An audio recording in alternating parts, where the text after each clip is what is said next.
On se retrouve pour un point lecture des familles qui va durer un petit moment. J'en ai bien peur parce que j'ai 8 livres à vous présenter dans cette vidéo. Et croyez-moi qu'il se cache de très belles pépites.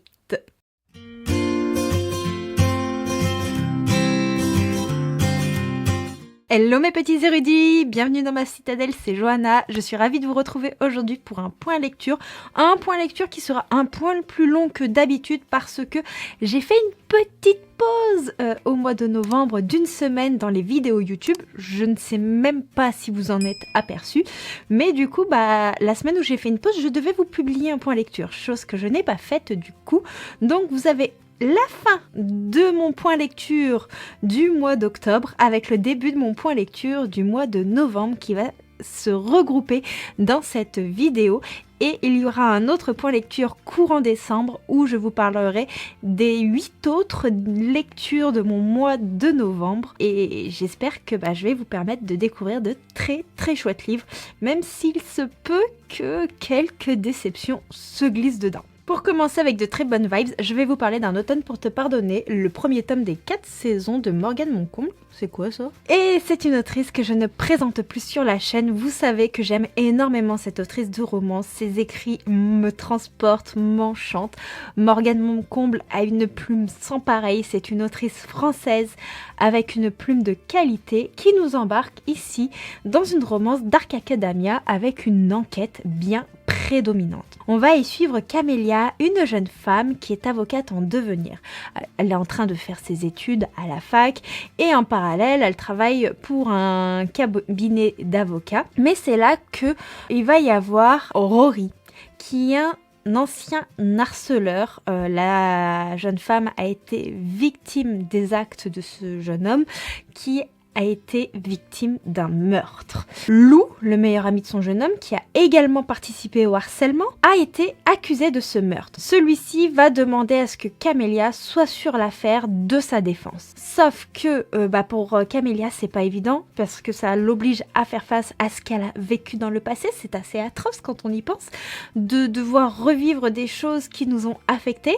Mais surtout, au vu de la relation qu'avait Lou avec Rory, elle ne croit absolument pas ce jeune homme capable d'avoir tué son harceleur. Donc de ce fait, elle va se dire je vais prendre sur moi et je vais mener cette enquête, je vais essayer de le faire innocenter et trouver qui est le véritable meurtrier. Sauf que tout au long de cette enquête, il y a des preuves assez particulières et surtout des messages de Rory avant la mort de celui-ci. C'est comme si celui-ci savait qu'il allait mourir en fait. Et on est plongé dans une ambiance à suspense assez particulière. Cette ambiance est même prédominante à la romance en elle-même. Alors moi je vais vous dire, j'ai passé un très bon moment. J'ai pas vu venir le plot twist de la fin. Après je suis pas une lectrice de thriller, ce n'est pas du tout mon style de lecture, donc de ce fait je me laisse facilement berner. Mais je sais qu'il y a 2 teams pour cette lecture. Il y a ceux qui comme moi n'ont rien vu venir et il y a ceux qui avaient tout deviné. Toutefois, je trouve l'enquête super bien maîtrisée. Mais moi j'ai lu ce livre pour la romance et au vu de ce qu'on apprend du passé des personnages, j'ai un peu de mal à croire à une romance viable et c'est ça qui m'a peut-être un peu dérangée lors de cette lecture et qui fait que ce n'est absolument pas mon Morgane Moncomble préféré, même si j'ai passé un très bon moment. Camélia, c'est une jeune femme que j'ai trouvée très attachante. Elle est droite, elle est honnête et au vu de son passé, on se dit qu'elle a vraiment une force immuable. Rory, clairement, tout ce qu'on voit dans les chapitres qui concernent cet être, c'est abominable. Personnellement, je le déteste et je comprends même pas comment on peut être ami avec quelqu'un qui fait autant de mal autour de lui. C'est limite, on se dit, mais en fait, comment il a pas été tué plus tôt en fait? Comment les gens... Voilà. Je ne prône absolument pas le meurtre sur cette chaîne, attention. Clairement, je me dis juste que c'est étonnant que quelqu'un ne s'en soit pas pris à lui plus tôt et n'ait rien fait contre lui avant dans cette histoire. Lou, lui, il est assez difficile à cerner. On a l'impression qu'il a une double personnalité. Voilà, je peux pas vous en dire plus. Après, il y a d'autres personnages qui voguent autour de tous ces personnages-là que j'ai trouvé assez antipathiques et donc difficiles à comprendre. On a des relations d'amitié qui sont relativement complexes dans cette histoire, mais ce qui a fait que j'ai beaucoup aimé la lecture, c'est la plume de Morgane Moncomble, c'est le fait qu'il y ait énormément de retournements de situation avec des plot twists très intéressants et aussi l'originalité de cette romance. On a différents points de vue qui se développent au sein de ce récit, notamment avec des flashbacks, le présent, un coup avec Camélia, un coup avec Lou, un coup avec Rory. Donc ça apporte énormément de matière à l'histoire et j'ai aimé la diversité présente sous plusieurs formes et je ne veux pas vous dire lesquelles de formes qui sont présentes parce que moi les éléments concernant la diversité ont été une surprise et je trouve que c'est très très sympa de pouvoir garder cette surprise tout du long. Après, comme je vous ai dit, j'ai un peu moins accroché avec la romance et de ce fait, vu le passif, pour moi l'alchimie entre les deux personnages principaux, elle n'était pas viable. Et la romance qui était un peu moins développée, sachant que je lisais cette histoire pour la romance. Après, je pense que c'est vraiment une question d'attente, une question de goût. Mais cette romance aux airs de thriller, elle est vraiment excellente. Et j'ai très très hâte de lire la suite des sagas des 4 saisons de Morgane Moncomble. On part dans une ambiance noëlesque. Et si vous voulez profiter de ces lectures noëlesques, celles-ci sont sur Nextory. Vous avez mon lien en barre de description, n'hésitez pas. Ce lien vous permet d'avoir 45 jours gratuits sur l'application. En toute transparence, quand vous utilisez ce lien, moi je perçois une petite rémunération. Cette histoire est disponible en audio et moi, si j'ai le premier tome en version papier, les 2 autres tomes, je les ai écoutés en audio et je me suis vraiment régalée. Mais de quelle histoire je vous parle? Il s'agit du mariage presque parfait d'une accro à Noël qui suivra avec le bébé presque parfait d'une accro à Noël de Laura Eswide, une autrice française dont j'aime beaucoup suivre les écrits également. Dans le premier tome, on y suit Zoé. Zoé, on apprend qu'elle est organisatrice autour des fêtes de Noël. Elle est vraiment fan de cette période de l'année, elle a monté sa boîte et ça fait des années qu'elle n'a pas pu aller passer Noël à Snowflakes Garden, qui est la ville dans laquelle elle a grandi, où sa famille vit actuellement, parce que comme je vous l'ai dit, Noël c'est son business. Étant donné qu'elle est établie à New York, avec toutes les festivités à New York, elle est très occupée. Mais cette année, elle a dit stop. Je vais laisser un petit peu gérer mes équipes sur New York et moi je vais aller passer pour une fois Noël avec ma famille. Donc c'est ce qu'elle va faire, sauf qu'il y a Ethan qui est un journaliste qui lui déteste les fêtes de fin d'année. Donc pour lui c'est un calvaire et il va devoir suivre Zoé à Snowflakes Garden pour pouvoir écrire un article sur cette jeune femme d'entreprise montant autour des fêtes de Noël. Autant dire que pour lui c'est un calvaire et elle va se donner pour mission de lui montrer ce que c'est l'esprit de Noël. Et j'avais vraiment beaucoup aimé ce tome 1. Alors quand vous lisez le tome 1, vous n'êtes clairement pas obligé de lire la suite, mais je trouve vraiment très sympathique de voir l'évolution des personnages. Donc je ne vais pas vous faire le résumé du tome 1 et 2, les titres sont déjà assez évocateurs comme ça. Après on est dans de la romance de Noël, donc il n'y a pas non plus un suspense insoutenable, mais je vous garantis que Zoé, cette jeune femme, mais elle est incroyable. C'est la bonne humeur, elle est pleine de vie, elle vous donne le sourire et elle vous rappelle aussi ce que c'est vraiment l'esprit de Noël. La famille de Zoé, je l'adore, elle est exceptionnelle. Ethan, lui, c'est un garçon très très touchant et clairement, avec le mariage presque parfait d'une accro à Noël, j'ai adoré l'ambiance. J'ai adoré cette suite qui fait du bien au moral, qui montre des choses bienveillantes, positives.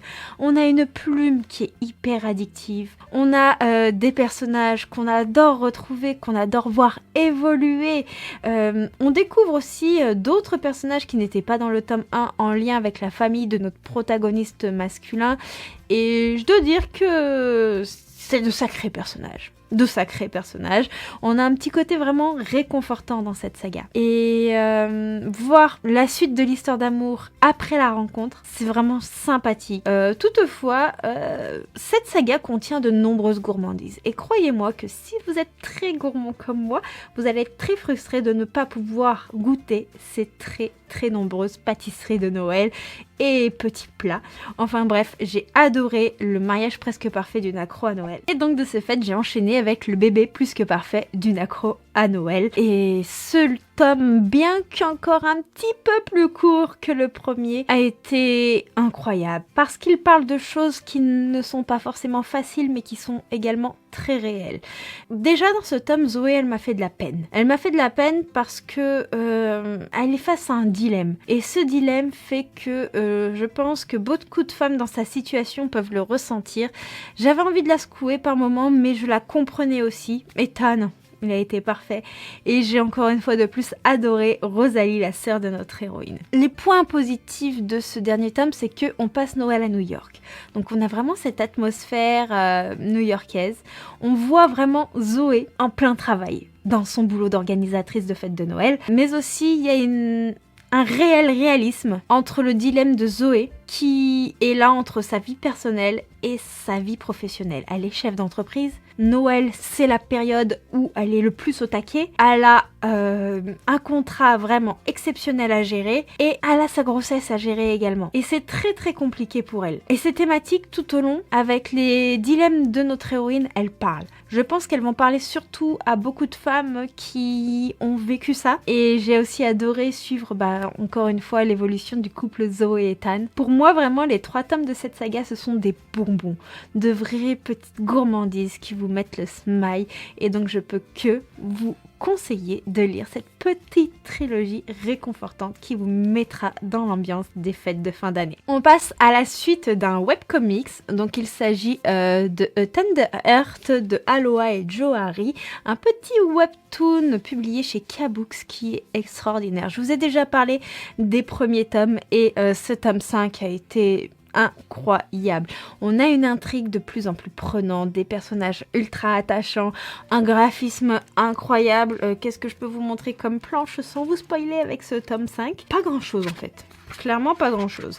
Est-ce qu'on n'a pas une planche sans dialogue ? Non, je peux rien vous montrer sur ce tome 5 sans prendre le risque de vous spoiler, mais vous avez mes updates lecture sur les 4 autres tomes qui sont disponibles sur la chaîne, mais également sur Instagram. Donc n'hésitez pas à aller voir. J'ai adoré. Je vous ai même pas fait un petit rappel de quoi ça parle. Alors je vais pas m'étaler sur le résumé étant donné que j'ai déjà parlé de ce webtoon, mais en gros, imaginez que vous êtes une lectrice, fan d'une saga incroyable, et que un jour, vous vous retrouvez être un personnage de cette saga à l'intérieur de ce livre.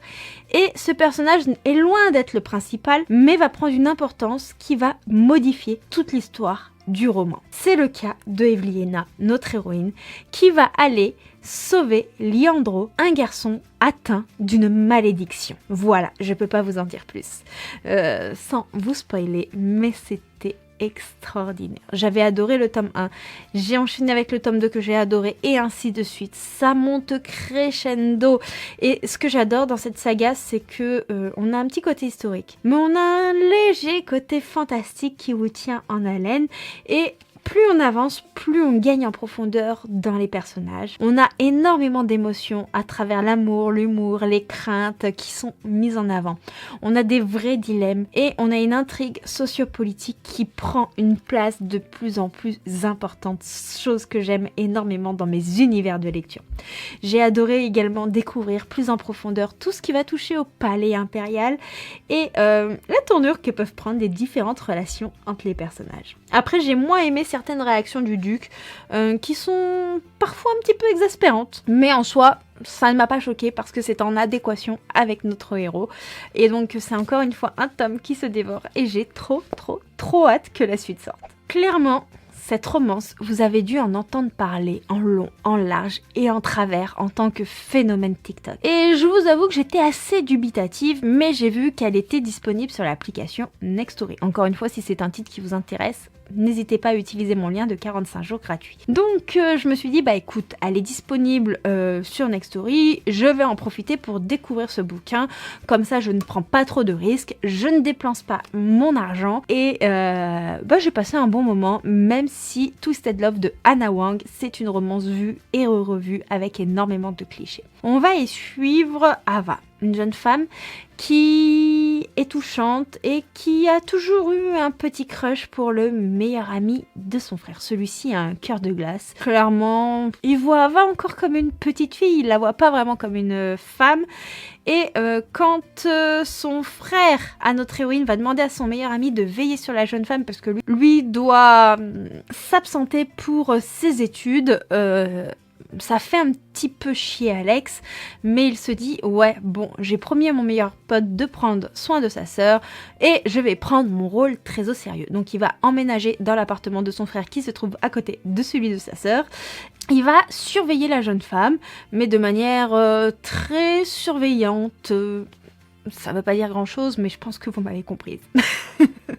Donc en gros, c'est qu'il va être assez intrusif dans la manière de la surveiller, mais aussi puisque cet homme, il est assez riche, il a pas mal de choses pour lui, mais il a aussi un passé trouble, et surtout, il a un désir de vengeance contre ceux qui ont tué ses parents et sa sœur des années plus tôt. Il a été élevé par son oncle, et avec son oncle, il dirige une entreprise qui a une énorme fortune. Voilà un petit peu pour le contexte de l'histoire. En soi, j'ai trouvé La Plume de Hannah Wang très addictive. Clairement, le livre, je l'ai dévoré en même pas 2 jours, sachant que il faut savoir que ces derniers mois, j'ai beaucoup de mal à trouver du temps pour lire autant qu'avant. J'ai certes un gros rythme de lecture, mais il a énormément diminué et je compare mon rythme par rapport à mon rythme d'avant. Voilà. Donc en ce moment, c'est vrai que j'ai beaucoup de mal à trouver du temps de lecture, mais ça m'a pas empêché de dévorer ce livre parce que tout est addictif, tout se dévore. On a un schéma de romance qui est plein de tension et j'ai adoré ce schéma, clairement. On a une narration à double point de vue. C'est quelque chose que j'aime beaucoup en romance parce que ça permet de développer la psychologie des deux personnages et j'aime bien voir les choses un peu contradictoires qui se passent dans la tête de l'un puis qui se passent dans la tête de l'autre. Et j'ai trouvé les personnages très touchants au vu de leur vécu.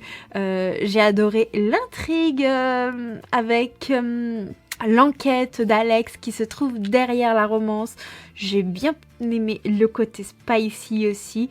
J'ai adoré le côté artistique présent à travers les passions de nos héros. Toutefois, clairement, c'est cliché. Les plot twists, on les voit venir, totalement. Personnellement, j'avais deviné dès le début le plot twist de la fin. La romance, c'est quelque chose de vu et revu en termes de tropes, en termes de relations, d'évolution. J'attendais un côté un peu plus sombre par rapport à l'histoire familiale de notre héros, je ne vous en dirai pas plus. Et j'ai trouvé que du coup, c'était un peu léger. J'attendais un peu plus. Et que le suspense était moins prenant suite à ça, mais aussi parce que c'est tellement cliché qu'on s'attend à voir certaines choses.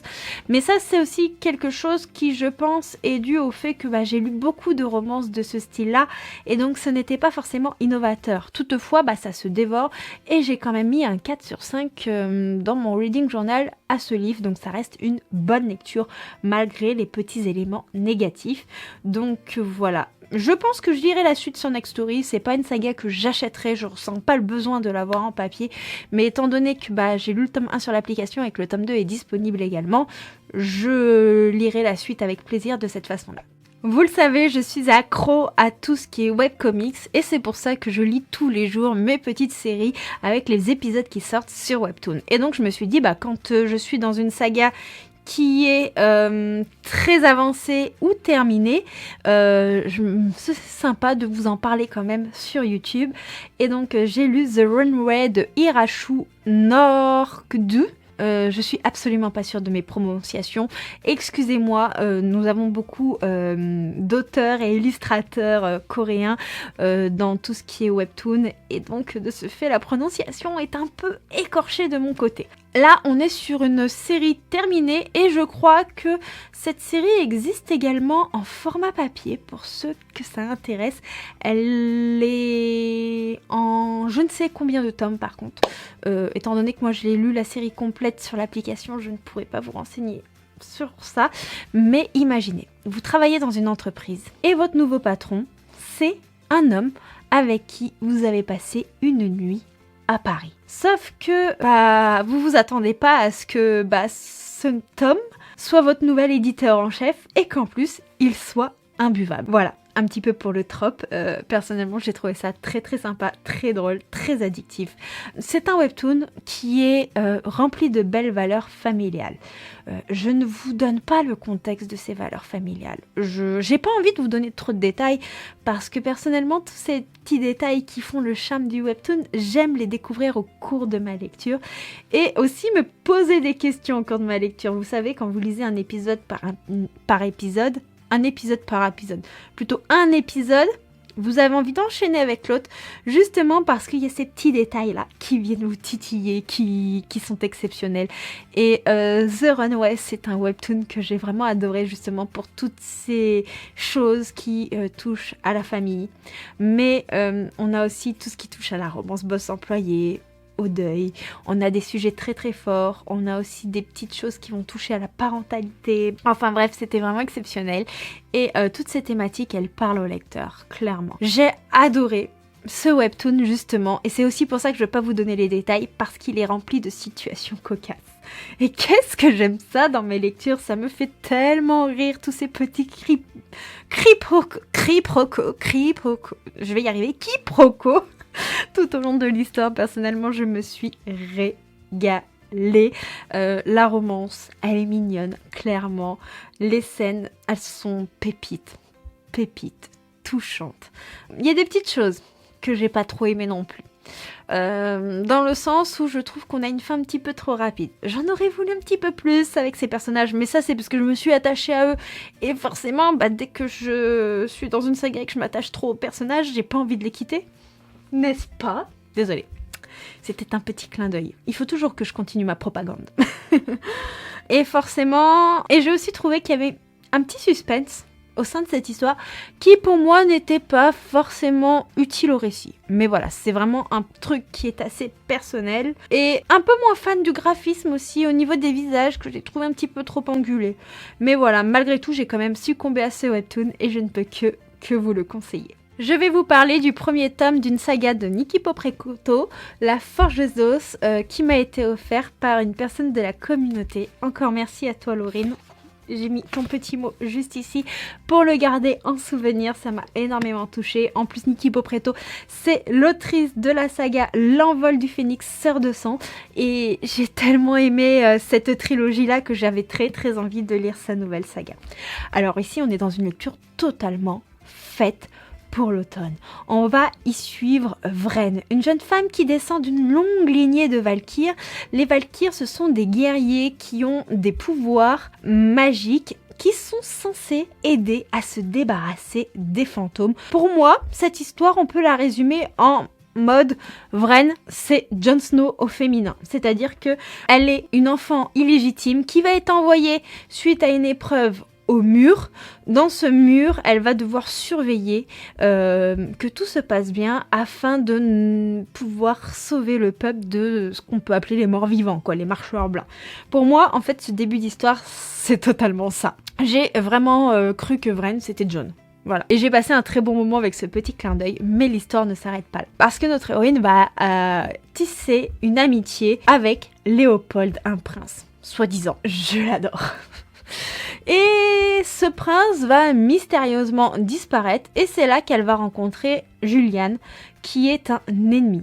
Elle va devoir coopérer avec lui pour survivre de l'autre côté du mur, mais surtout pour pouvoir sauver le prince Léopold. Voilà, mon résumé est assez flou et ne vous retrace pas vraiment l'histoire parce que le récit est beaucoup plus complexe que cela. Pour vous dire, cette histoire, c'est des rivalités, des histoires de famille, des morts vivants, de la magie et de l'aventure, mais surtout on est dans un tome qui est très introductif. Déjà, pour ceux qui, comme moi, aiment la fantasy adulte, ici on est dans du young adulte, mais très développé pour le genre. On est dans un young adulte qui tire vers l'adulte. Et par exemple, si vous lisez du young adulte, mais que vous voulez vous diriger vers de la fantasy adulte, ce type d'histoire est vraiment idéal et assez transitoire justement pour passer dans ce genre. Cette histoire, je l'ai trouvée très immersive. Et même si on est dans quelque chose de très introductif, je trouve que ce tome, justement, il a un juste équilibre entre action et description. On a des personnages qui sont attachants, mais aussi très différents, très nuancés. Et ça, c'est quelque chose que j'aime beaucoup. On a une ambiance avec les revenants, comme je vous ai dit, parfaite, mais vraiment parfaite pour la période automnale. Et personnellement, j'ai adoré, comme je vous ai dit, le Jon Snow féminin, les révélations qui vous happent en fait. Vous êtes là. Ah non, j'y avais pas vu venir. Ah non, j'y avais pas vu venir. Quand est-ce que j'ai la suite sous la main ? Je n'ai pas la date de sortie du tome 2 en tête. En fait, j'ai même pas regardé la date de sortie du tome 2 pour être honnête avec vous. Mais vraiment, j'ai passé un très bon moment et surtout, on a un système de magie très original. Toutefois, on a un univers qui demande beaucoup d'explications en ce qui concerne les différentes familles, la fonction de celle-ci, et cela est aussi lié au système de magie et au contexte sociopolitique. C'est assez flou pour le moment, mais je pense que justement, ça va s'expliquer dans la suite des tomes. Et personnellement, j'ai pas accroché avec un certain personnage. Voilà. Je ne vous dirai pas pourquoi, du comment ou quoi que ce soit. Je ne veux pas vous spoiler. Mais voilà. J'ai mon petit personnage chouchou, j'ai un personnage que j'aime un peu moins, il y a un personnage au niveau de la famille de Vren qui m'intrigue, même si en soi je le trouve assez burk. Voilà, très très bonne lecture, La Forgeresse d'Os de Nicky Propetto, et j'ai très hâte de lire la suite. Parfois je me fais un peu peur comme je m'emballe toute seule. Premier tome d'une nouvelle saga que j'ai reçue en service de presse. Il s'agit de Set Fate Shaco de Hybe, produit avec BTS, le groupe de K-pop. On est dans un premier tome très introductif ici. Alors moi j'ai une version reliée collector. Cette version c'est parce que c'est un exemplaire réservé au service de presse. Vous la trouverez en version souple dans les magasins si jamais vous êtes intéressé. Mais le manga est également sur l'application Webtoon si je ne vous dis pas de bêtises. Je l'ai vu passer. Donc on est ici auprès de Zéa. Zéa, c'est le jeune homme que vous voyez juste ici. Et un jour il va se retrouver devant un homme mystérieux qui va lui dire « Je connais tes parents ». Et il va se passer de drôles de choses et un jour il va se réveiller, il sera à l'hôpital, dans un lit, sans aucun souvenir des événements qui l'ont mené dans ce lit. Mais par contre, quand il va retourner dans le monde réel, il va voir des créatures qu'on appelle des Beoms. Ce sont des êtres assoiffés de sang, justement, qui sont venus d'un autre monde et qui vont massacrer sans pitié les habitants. Donc Zéa, à son réveil, il va se former au combat pour pouvoir vaincre ces créatures, mais surtout, il va découvrir un groupe de jeunes gens qui, eux aussi, sont là pour vaincre les Beoms. Et justement, on est dans l'introduction où celui-ci va rejoindre ce groupe, en apprendre plus et essayer de comprendre pourquoi il ne se souvient de rien. Voilà, c'est très flou pour le moment. Je dois dire que j'ai passé un bon moment. J'adore le graphisme, les couleurs. En même temps, je suis fan du violet. Voilà. Donc ça pouvait que me plaire. C'est rempli d'action. Je vous montre encore un petit peu le style de graphisme. C'est attrayant, clairement. Ça attire le regard. C'est très introductif. Ça attise la curiosité. On a également dans ce manoir de nombreux codes qui sont en lien avec tout ce qui touche à l'urban fantasy. J'ai adoré l'influence du groupe BTS au sein de l'histoire, puisqu'ils ont participé à la création de ce manoir. Mais surtout, je vous ai dit, notre protagoniste principal, Zéa, il va retrouver un groupe de jeunes gens. Et à travers ce groupe de jeunes gens, on retrouve un petit peu les influences du groupe. Et ça, c'était très chouette. On a beaucoup d'actions, beaucoup de combats qui sont très visuels, mais pas sanglants. C'est-à-dire que si par exemple la vue du sang dans les graphismes et tout ça vous gêne, là c'est pas le cas. Je vais essayer de vous montrer. Voilà, ça ce sont des pages de combat, vous voyez, c'est clairement pas sanglant, c'est très coloré, on est sur un webtoon où il n'y a pas forcément énormément de bulles de dialogue non plus. Après, je me suis un peu embrouillée parce que comme il y a énormément de personnages et qu'on les connaît pas encore, j'étais là en mode... lui c'est qui, il fait quoi, il se passe quoi. Voilà, j'étais un peu en mode comme ça, mais j'ai très hâte de voir la suite de ce webtoon, apprendre à connaître les personnages et je pense que je pourrais vous en dire un peu plus sur cette histoire à ce moment-là. Voilà, c'en est tout pour le point lecture du jour. J'ai très hâte de vous parler de mes prochaines lectures dans un prochain point lecture qui arrivera courant décembre. N'hésitez pas à me dire si vous avez lu un des livres que j'ai mentionné dans cette vidéo, si vous l'avez aimé ou pas. N'hésitez pas à me dire s'il y en a aussi certains qui vous tentent parmi les titres que je vous ai présentés, bien que ce soit avec mes mots et peut-être de manière maladroite quelquefois. Si vous êtes arrivé en bout de cette vidéo, n'hésitez pas à me mettre des têtes de mort en commentaire. Ça fait référence à la forgeuse d'os, des têtes de mort. Voilà, ça pourrait être sympa, ça change un petit peu. Et en attendant, moi je vous fais plein de gros bisous et je vous dis à très bientôt pour une prochaine vidéo. Ciao ciao.